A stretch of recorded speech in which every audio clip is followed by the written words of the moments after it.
the waterfront site, a long rectangle well over 100 meters in length and under 15 meters wide, bounded on two sides by the lagoon creeks, setting up a far corner diagonal inducing condition, which is basically because it's waterfront there and there. So you have a diagonal condition here. The entrance to the site, diagonally opposite the water-bounded corner, reinforces this diagonal condition and sets up for me a house, first of all, a very long house, with a skylit street that runs through the building, through the grand double volume living space, and then out at the other end, which would be out here. The street runs right through the building and out to a jetty, which continues the street.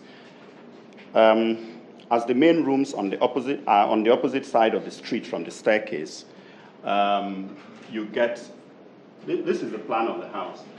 So somehow you're going to go right through this house and out and keep going till you get to the jetty, and then you can take off from there.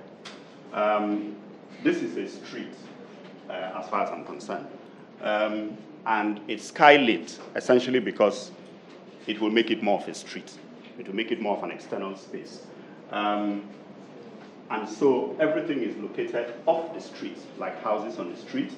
And one side of the street has less important and small rooms, toilet, a lobby to a lift, there's a store upstairs. And then on the other side, you have the major rooms. You have the double kitchen, which opens to the dining, but you can close it off, and which opens to the double height living room. And then, of course, what is actually happening, again, this house is basically based on the diagonal. And I'm sure the client is probably thinking, just give me a house.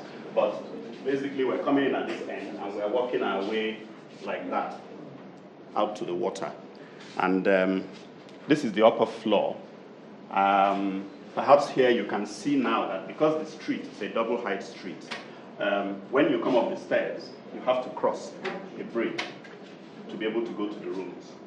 And you have to cross another bridge back to come to some laundry and storeroom, and then go on children's rooms, the master suite, study, living room overlooking the main living room, balconies looking to the water. Remember that the waterfront is from about here and then here. Please see, I don't know, okay. So I think here you can see the description of the street better, because what happens is that the street starts before you enter the house, and it goes right through the house and goes right through to the proposed jetty. The house should be looking towards the Lekki-Ikoyi Bridge, as you saw in the map.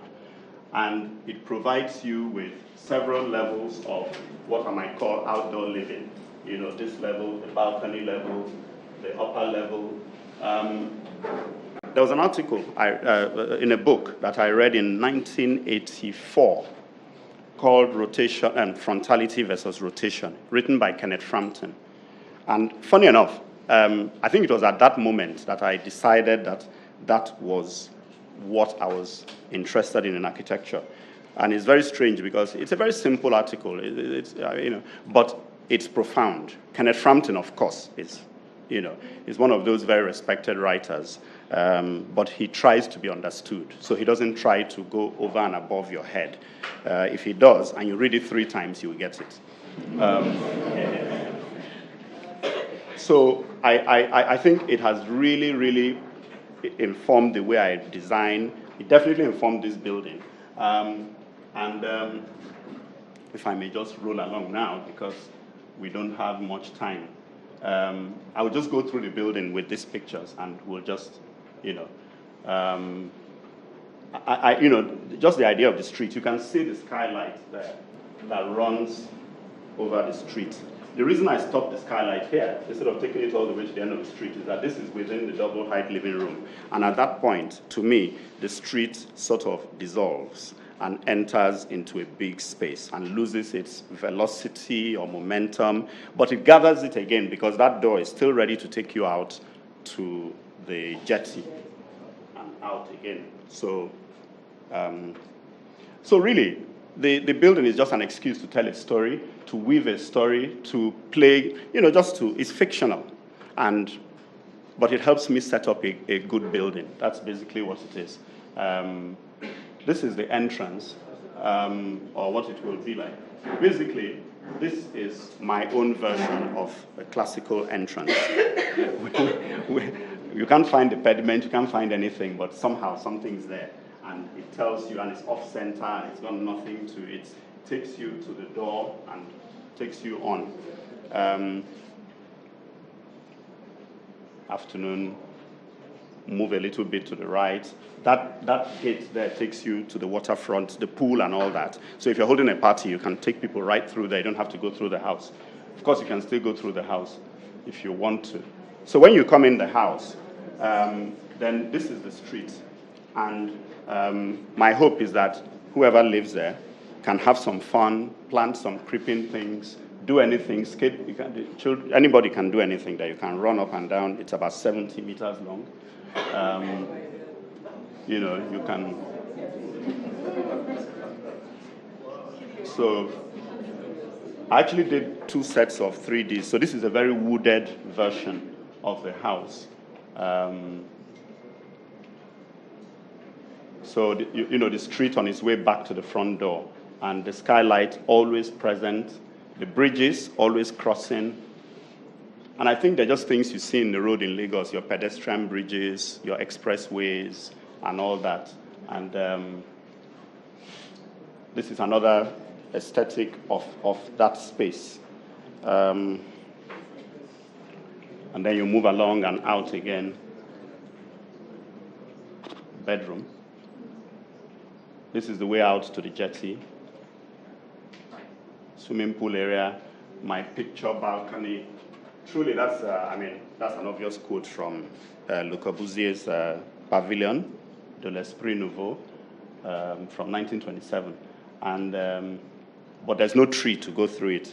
And there's none, and it's not expected. But I'm never going to tell the client because I know he will plant one, and I don't want one there. So don't tell him or them. So, this is now you can see how long the building is.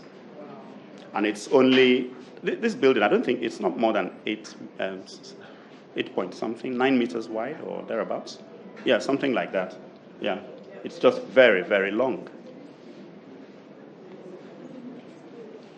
So basically, I see this house as that little, when you're traveling and you pass through a little hamlet, and you zoom past the hamlet and you're on your way. So this is one of those stories where you just come in and go through and you're on your way to the jetty and you take off and the building is left behind. So that's the narrative, that's the story, that's the fiction.